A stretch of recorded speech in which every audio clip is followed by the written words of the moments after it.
The Mediterranean sky on February 9, 1944 looked calm from a distance, but every fighter pilot flying that morning knew it was anything but peaceful.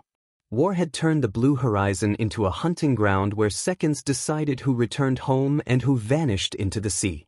At 11:32 in the morning, First Lieutenant Bob Hoover pulled his Supermarine Spitfire into a sharp climbing turn above the cold waters of the Mediterranean Sea. Below him stretched the endless gray waves between southern France and northern Italy. Above him, sunlight reflected off the wings of 4 American fighters flying in tight formation. Hoover's flight had just finished escorting Allied bombers back from a dangerous strike against German shipping near the French coast. The mission had gone smoothly. Too smoothly. Veteran pilots knew that quiet skies often meant trouble was coming. Hoover was only 22 years old, but he already had 58 combat missions behind him. In the United States Army Air Forces, that experience made him one of the most trusted pilots in his squadron. He served with the 52nd Fighter Group, flying escort missions over some of the most dangerous airspace in Europe. That morning, his Spitfire still carried external fuel tanks beneath its wings. Those drop tanks allowed the fighters to escort bombers deep into enemy territory. But they also made the aircraft slower and far less maneuverable in combat. And combat was about to arrive. Hoover noticed it first as a flicker of movement high above the sun. 4 dark shapes diving downward. German fighters. The aircraft were Focke-Wulf Fw 190 fighters, among the most feared machines in the entire Luftwaffe arsenal. Fast, heavily armed, and flown by experienced pilots. These fighters belonged to Jägerschwader II, a legendary German unit known as the Richthofen Wing, named after the famous World War I ace Manfred von Richthofen. Leading the German formation was a rising ace named Siegfried Lemke. Within minutes, his guns would claim multiple American fighters. But Hoover didn't know that yet. What he knew was simple. 4 German fighters were diving straight at him and his wingmen. And they were coming fast. Hoover's instinct was immediate. Drop the external fuel tanks. Without those tanks, the Spitfire would regain its speed and agility, giving him a fighting chance. His hand reached for the release handle. He pulled. The handle snapped off in his hand. The drop tank stayed attached. For a moment Hoover stared at the broken metal piece he was holding. Then instinct took over again. There was no time to think. The first German fighter roared past his formation like a bullet, its cannons firing. Tracer rounds ripped through the sky. 1 American Spitfire exploded in flames almost instantly. Another fighter spiraled downward trailing smoke. Within seconds the American formation had collapsed. The Germans had attacked at exactly the right moment. Low fuel. Heavy aircraft. No warning. Hoover suddenly realized he was alone. 4 German fighters against 1 American pilot with a crippled aircraft. Most pilots would have tried to escape. Hoover did the opposite. He turned directly toward the nearest Fw 190 and opened fire. His Spitfire's machine guns erupted with a burst of tracer rounds that streaked across the sky and slammed into the German fighter's engine cowling. Black smoke burst from the aircraft. The German pilot rolled away, desperately trying to save the machine. Hoover had just scored his first kill of the day. It would also be his last. A second Fw 190 had slipped beneath him during the attack. The German pilot fired a high-deflection shot almost impossible to calculate in combat. But the shells hit. Cannon rounds tore into Hoover's Spitfire from below. The impact shook the aircraft violently. Warning lights flashed across the instrument panel. Fuel lines ruptured. The cockpit floor erupted in flames. Worst of all, the external drop tank beneath the wing was still full of aviation fuel. Hoover understood immediately what that meant. If the fire reached that tank, the entire aircraft would explode. He had seconds to live. The burning Spitfire began losing altitude rapidly. Hoover rolled the aircraft upside down. Wind roared across the cockpit. Then he released his harness and fell out of the aircraft. The burning Spitfire plunged toward the sea. At 8,000 feet above the Mediterranean, Hoover's parachute opened. For the first time in his life as a combat pilot, Bob Hoover was no longer flying. He was falling. Below him stretched nothing but cold gray water. No ships. No coastline. No rescue aircraft. Just endless ocean. When Hoover hit the water, the impact knocked the air from his lungs. The Mediterranean in February was brutally cold. His Mae West life vest inflated automatically, keeping him afloat. But survival statistics for pilots in those waters were terrifying. Most downed pilots were never found. Search aircraft rarely spotted a single man floating in open ocean. The average survival time in winter waters was barely 6 hours. Hoover floated there alone, watching the distant shapes of aircraft disappear toward the north. 4 hours passed. The water temperature was just above 50 degrees. Hypothermia began creeping into his body. His fingers stopped working. His legs felt numb and heavy. The horizon remained empty. Then something appeared. A gray silhouette cutting through the waves. A German naval patrol ship. The sailors aboard the corvette had spotted the bright yellow life vest against the dark water. They pulled Hoover aboard the ship, wrapped him in blankets, and handed him a cup of hot coffee. They had just saved his life. They had also ended his war. Within 48 hours, Hoover found himself behind barbed wire at Stalag Luft I, a prison camp for captured Allied airmen on the Baltic coast of northern Germany. Nearly 9,000 prisoners lived there. American bomber crews, British fighter pilots, Canadian and Australian airmen, men who had been shot down across Europe and now waited months or years for the war to end. The camp was built specifically for pilots, which meant it was built specifically to prevent escape. Multiple perimeter fences, guard towers every 100 yards, dogs patrolling between the wire, hidden microphones buried underground to detect tunneling. German engineers had designed the camp knowing that captured pilots were some of the most resourceful prisoners in the entire war. Most escape attempts ended the same way: capture, punishment, solitary confinement. Only a handful of prisoners ever reached Allied lines again. When Hoover saw those fences for the first time, he made a decision. He would not wait for liberation. He would escape.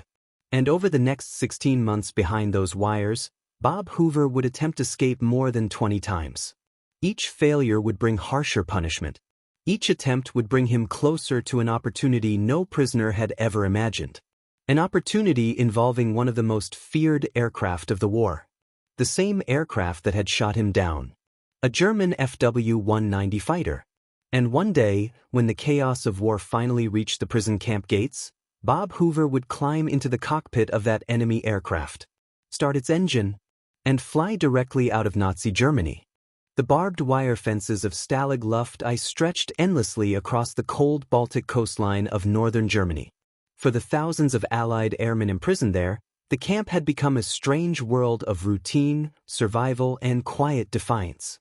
Among them was Bob Hoover, the young American pilot who had been pulled from the icy waters of the Mediterranean after his Supermarine Spitfire was shot down during combat with German fighters. For most prisoners arriving at the camp, the first weeks were the hardest. The reality of captivity settled slowly like a heavy fog. The war continued outside the fences, but inside the camp time seemed to move differently. Yet the Allied pilots inside Stalag Luft I were not ordinary prisoners. They were trained officers. Men used to making decisions under pressure. Men who had spent years preparing for war. And from the moment they arrived, they were already thinking about escape. The German guards knew this very well. That was why the camp had been designed specifically to hold captured airmen. Tall wooden watchtowers surrounded the camp every 100 yards, each manned by armed guards carrying rifles and searchlights. Between the double fences lay a strip of soft sand known as the death strip. Any footprints appearing there would immediately reveal an escape attempt. Beyond the fences, patrol dogs moved constantly along the perimeter.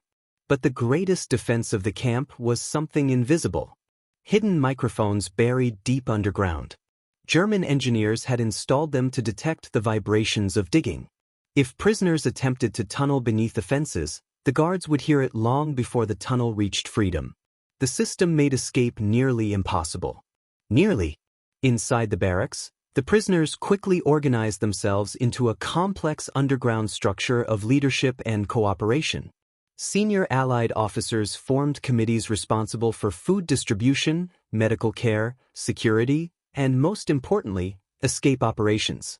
Every prisoner arriving at the camp was quietly asked the same question. Are you willing to escape? The answer was almost always yes. And Bob Hoover was no exception. From the beginning, he studied the camp carefully. The guards, the patrol routes, the weaknesses in the fence lines, the routines of the watchtowers. He was patient, observant, and determined. His first escape attempt came only weeks after arriving. A group of prisoners had begun digging a tunnel beneath one of the barracks. The project required incredible coordination. Blankets were hung to block the view from windows while men dug in shifts around the clock. The sand removed from the tunnel had to be hidden carefully inside the barracks walls and under floorboards. Every handful of dirt was a risk. Every sound could mean discovery. For weeks the tunnel slowly extended toward the outer fence. Then one morning the guards appeared unexpectedly and searched the barracks. Someone had made a mistake. Perhaps a loose floorboard. Perhaps a strange noise heard during the night. Within minutes the Germans uncovered the tunnel entrance. The escape attempt ended immediately. The prisoners involved were punished with solitary confinement. Bob Hoover spent 10 days in a tiny concrete cell barely large enough to sit down. The walls were cold and damp. A single small window near the ceiling allowed only a thin beam of light inside. For most prisoners, the experience was enough to discourage future attempts. For Hoover, it had the opposite effect. He simply began planning the next attempt. Over the following months he participated in one escape plan after another. Some involved tunnels. Others involved disguises. One plan even involved prisoners attempting to hide inside supply trucks leaving the camp. Every attempt failed. Each failure brought harsher punishment from the German guards.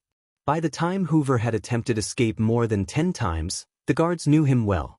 His name appeared on the list of troublesome prisoners, men who required special attention. Yet he continued trying, because the situation outside the camp was slowly changing. By late 1944, the war had turned dramatically against Germany. The United States Army Air Forces and the Royal Air Force were bombing German cities day and night. Across Europe, Allied armies were advancing steadily toward Germany itself. The prisoners inside Stalag Luft I could hear distant bombers passing overhead almost every night. The sound brought hope, but it also brought danger.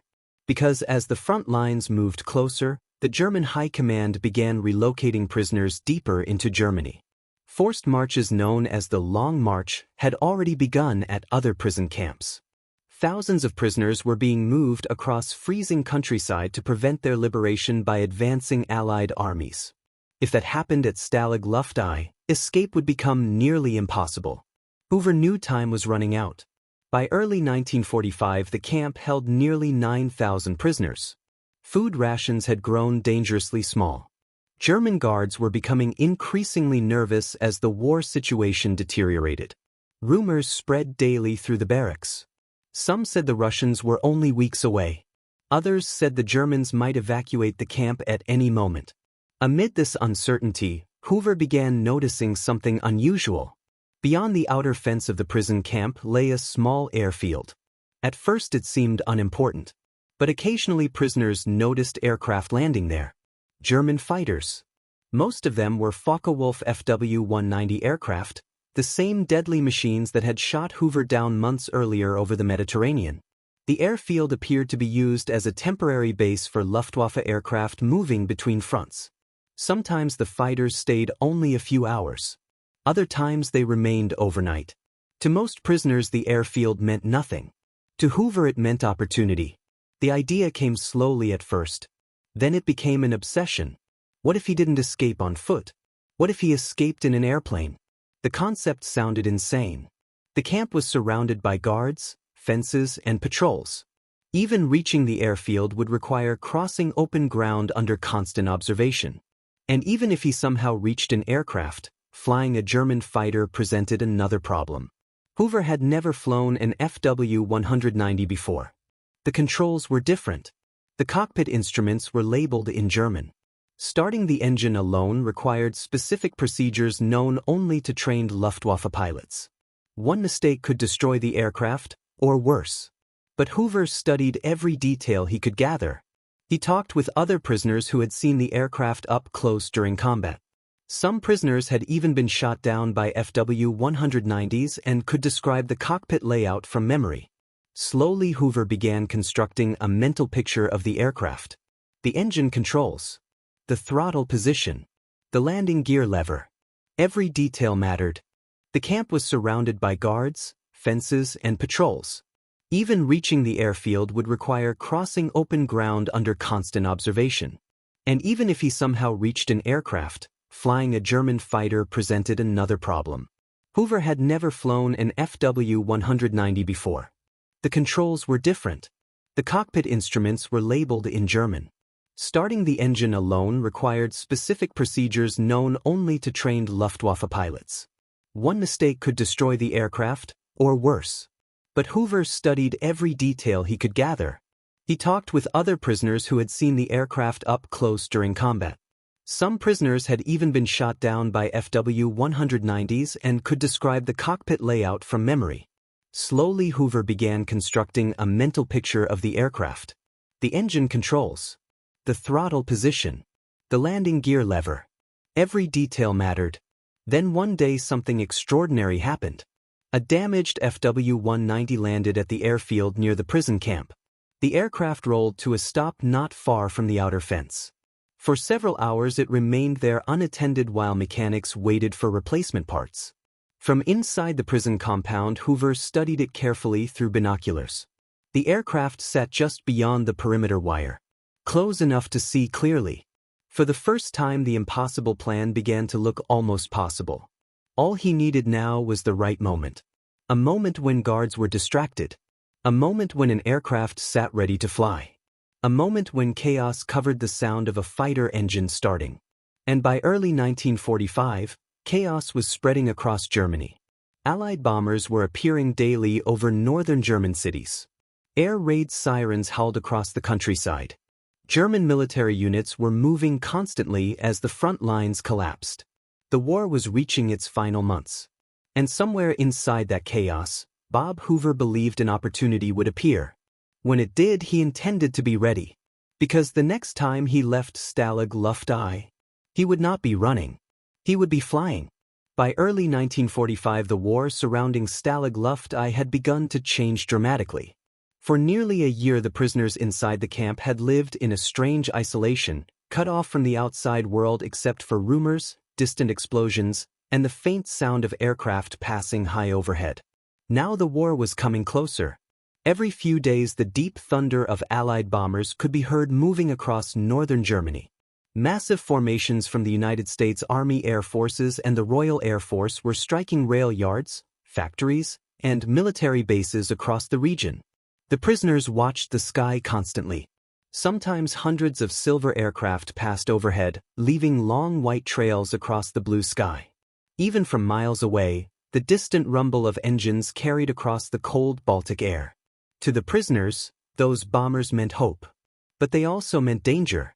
German guards were becoming increasingly tense. Their country was losing the war, and everyone inside the camp could feel it. Food rations shrank further. Supplies became scarce. The guards were nervous, unpredictable, and sometimes violent. Rumors began spreading through the barracks that the Germans might soon evacuate the camp, forcing thousands of prisoners to march westward ahead of the advancing Soviet army. Such forced marches had already happened at other prison camps. Thousands of prisoners had been pushed across frozen roads in brutal winter conditions. Many never survived the journey. Inside the barracks, senior Allied officers held secret meetings. If evacuation orders came, escape opportunities might disappear completely. For Bob Hoover, the urgency of his plans suddenly became real. For months he had studied the nearby airfield beyond the fence. He had memorized the routines of the guards and watched the arrival and departure of German aircraft. Most of the planes landing there were Focke-Wulf Fw 190 fighters. The same aircraft that had shot him down over the Mediterranean. Deadly. Powerful. If he could reach one of them and manage to start the engine, he might be able to escape Germany entirely. But getting to the aircraft remained the most dangerous part of the plan. The airfield lay just beyond the outer perimeter fence of the prison camp. Between Hoover and that airfield stood armed guards, barbed wire, and a stretch of open ground completely exposed to watchtowers. No prisoner had ever attempted such an escape before. Most escapes relied on tunnels or disguises. Stealing an enemy fighter aircraft from a Luftwaffe airfield bordered on insanity. Yet Hoover continued studying the situation. He noticed something important. Whenever Allied bombers approached the region, air raid sirens sounded across the countryside. Guards rushed to shelters or scrambled to defensive positions.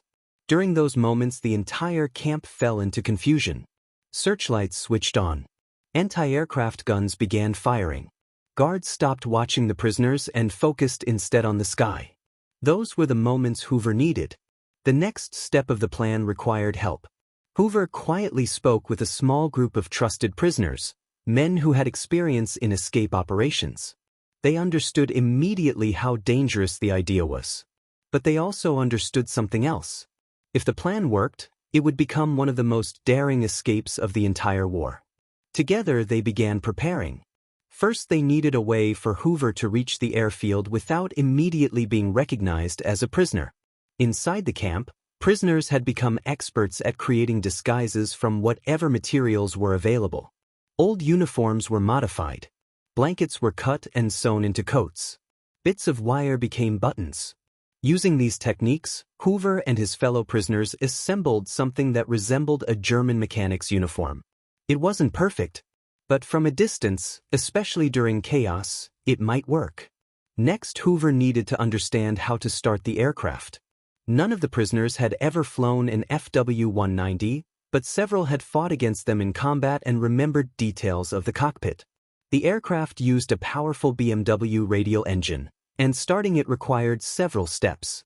Fuel valves, magnetos, throttle position, primer pump, ignition. Hoover wrote the steps repeatedly in his mind until he could recall them perfectly. He had flown many different aircraft before the war. Pilots often said that once you understood airplanes, you could fly almost anything. But the first moments after starting a fighter engine would be critical. If he made a mistake on the ground, the German mechanics nearby would notice immediately. Weeks passed. The war continued moving closer. Then one afternoon in early 1945, the opportunity Hoover had been waiting for finally appeared. A damaged FW-190 landed at the airfield outside the camp. The fighter rolled slowly across the runway and stopped near a small maintenance area not far from the prison fence. Through binoculars, Hoover watched German mechanics inspect the aircraft. The fighter appeared to have suffered minor damage, possibly from combat. After examining it for a while, the mechanics left the aircraft temporarily while waiting for equipment. The plane sat alone. Close. Very close. Closer than Hoover had ever seen one before. The moment seemed almost unreal. Yet Hoover knew he still needed one more thing. Distraction. Without it, the guards would see him immediately. That distraction came 2 days later. Late in the afternoon, the distant wail of air raid sirens echoed across northern Germany. The sound spread quickly through the prison camp. Allied bombers were approaching. Within minutes, guards rushed toward their defensive positions. Anti-aircraft guns nearby began firing into the sky as searchlights scanned the clouds. Inside the camp, confusion erupted. Prisoners moved quickly between barracks as guards shouted orders. The moment had arrived. Hoover pulled on the rough mechanic's uniform his fellow prisoners had prepared. His heart was pounding, but his movements remained calm. Moving with deliberate confidence, he approached a section of the fence where escape attempts had been studied carefully for months. Timing was everything. The guards were looking skyward, tracking the approaching bombers. With help from fellow prisoners creating small distractions inside the camp, Hoover slipped through an opening in the perimeter wire that had been prepared earlier. For the first time in over a year, he was outside the prison compound. But he was not safe yet. He was now standing in open ground between the camp and the airfield. The distant thunder of bomber engines filled the sky. Anti-aircraft guns boomed across the countryside. Searchlights flashed wildly. Hoover walked steadily toward the airfield. Running would attract attention. Confidence was his only disguise. He kept moving. Closer, closer. Then finally he reached the edge of the airfield. The damaged FW-190 still sat where it had been left. No guards nearby. No mechanics watching. Just the aircraft. For a moment Hoover stood beside it, staring at the machine that had once been his enemy. The dark gray fighter looked powerful even while sitting silent on the ground.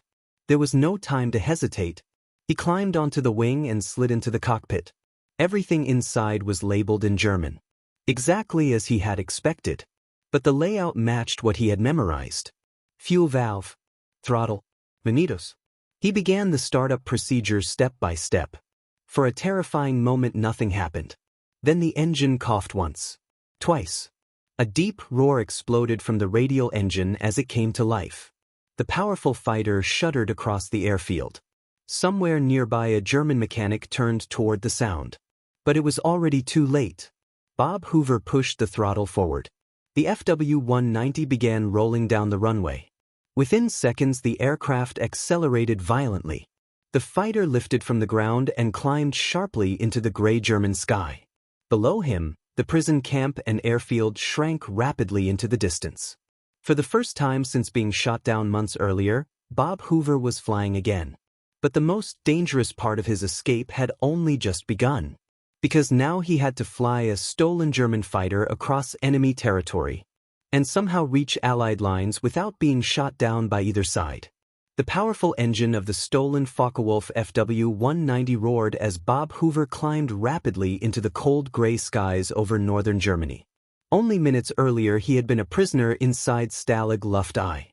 Now he was flying one of the most feared fighter aircraft of the war, an aircraft built to destroy the very bombers and fighters flown by the United States Army Air Forces and the Royal Air Force. But escaping the prison camp had only been the first step. The real challenge had just begun. Hoover quickly climbed to several thousand feet while studying the unfamiliar cockpit. The gauges were written in German. The aircraft responded differently than the fighters he had flown before. But the fundamentals were the same. Airplane controls were universal. Throttle. Rudder. Altitude. He focused on flying first. Only then did the terrifying reality begin to settle in. From the ground below, any German anti-aircraft battery that spotted him would assume he was a Luftwaffe pilot. But if Allied fighters saw him flying an FW-190, they would almost certainly attack immediately. To them he would look exactly like the enemy. That meant Hoover had to do something extremely dangerous. He needed to fly low. Very low. Staying close to the ground reduced the chance of radar detection and made it harder for enemy fighters to spot him. But it also meant less time to react if something went wrong. The fighter screamed across the countryside barely a few hundred feet above fields and forests. Below him stretched the collapsing German war machine. Convoys of military trucks crawled along roads heading west. Rail lines showed signs of heavy bombing. Smoke rose from distant factories. The war was clearly reaching its final stage. Hoover studied the sun and terrain carefully. He needed to fly west toward Allied-controlled territory.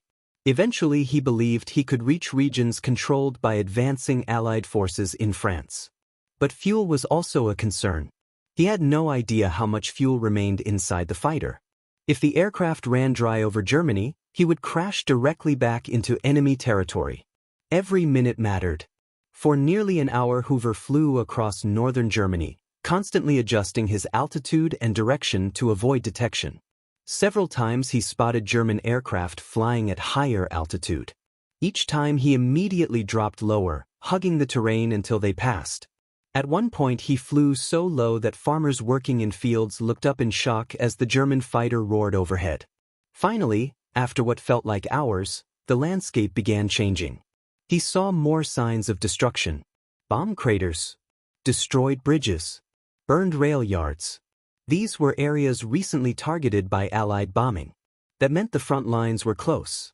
Very close. But danger increased as well. Because now Allied aircraft could appear at any moment. And they would not hesitate to destroy a German fighter. Hoover continued flying west. Then suddenly he saw them. Two fighters approaching fast from the horizon. For a split second his heart nearly stopped. The aircraft were North American P-51 Mustang fighters. Beautiful, deadly machines flown by the United States Army Air Forces. Under normal circumstances Hoover would have felt relieved to see them. But not now. Right now he was sitting inside a German Fw-190. To those pilots he was the enemy. The Mustangs were already turning toward him. They had spotted him. Hoover had seconds to act. Running would only make them more suspicious. Instead he did something unexpected. He immediately lowered his landing gear. Then he rocked the wings of the aircraft back and forth, an international signal pilots sometimes used to indicate surrender or distress. From the cockpit of the approaching Mustang, the American pilots saw something completely bizarre. A German fighter lowering its landing gear in midair. Wings rocking. Flying straight instead of attacking. They hesitated. Just long enough. Hoover seized the moment. He banked sharply and began descending toward an open field he had spotted earlier. The Mustangs followed cautiously but did not fire. The German fighter touched down hard on the rough field, bouncing slightly before sliding to a stop across the grass. The engine sputtered once before shutting down. For a moment everything was silent. Then the two P-51 Mustangs circled overhead before landing nearby. American pilots jumped from their aircraft and ran cautiously toward the captured German fighter. Their weapons were ready. They had no idea what they were about to find. The cockpit canopy opened slowly. An American flight suit. One of the Mustang pilots stared in disbelief. The man standing beside the German fighter smiled slightly. "My name is Bob Hoover," he said calmly. "I believe this airplane belongs to you now." For several seconds the American pilots simply stared at him. Then one of them began laughing in shock.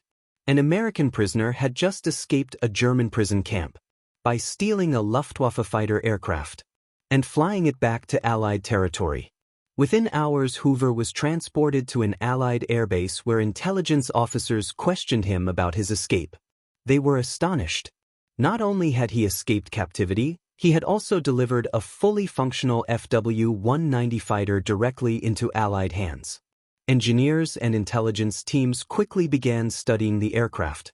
The machine that had once hunted Allied pilots across Europe was now providing valuable technical information to the very forces it had been built to fight. As for Bob Hoover, his war would soon come to an end. But his flying career was far from over. In the years after the war, he would become one of the most famous pilots in aviation history. He would fly experimental aircraft, test dangerous new designs, and perform breathtaking aerobatic demonstrations across the world. Many aviation historians would later call him one of the greatest pilots who ever lived. But among the thousands of stories told about Bob Hoover, one moment would always stand above the rest. The day a captured American pilot walked across a German airfield, climbed into an enemy fighter, started its engine, and simply flew out of Nazi Germany.